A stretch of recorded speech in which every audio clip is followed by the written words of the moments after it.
Salam, hörmətli izləyicilər. Bildiyiniz kimi, tarixdə çoxlu müharibələr olmuşdur. Belə müharibələrdən biri də Pun müharibələrdir. Pun müharibələri deməli, qədim Roma ilə o dövrdə müstəqil dövlət kimi fəaliyyət göstərən Karfagen arasında əvvəlcə Siciliya uğrunda, sonra Aralıq dənizi uğrunda gedən müharibələr kimi tarixə düşmüşdür. Birinci Pun müharibəsində Romalılar qalib gəlmişdilər. İkinci Pun müharibəsində isə deməli Karfagenlilər qalib gəldilər. Karfagenlilərin başında sərkərdə Hannibal dayanırdı. Bu müharibə, ikinci Pun müharibəsi Kanna kəndi yaxınlığında baş vermişdi. Belə ki, bu döyüşdə Hannibal öz ordusunu aypara şəklində düzdü.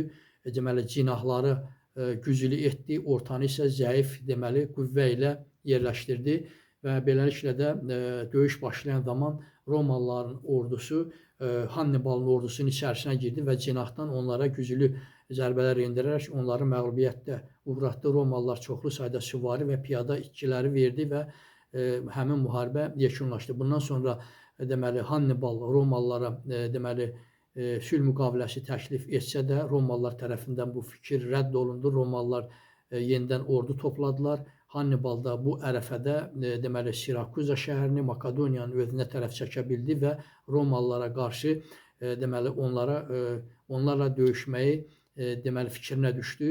Artıq Sirakuza şəhəri və Makedoniyada Hannibalın tərəfində idi. Bunu bilən Roma deməli ordusu deməli həmin şəhərə və Makedoniyada müharibə elədi və beləliklə də bu müharibə ikinci Pun müharibəsindən sonra deməli çətin vəziyyətə düşən Hannibal qaçdı və sonradan onun yeri məlum oldu və tapdılar. O özünü təslim olmağı özünə sığışdırmadı və özünü intihar elədi.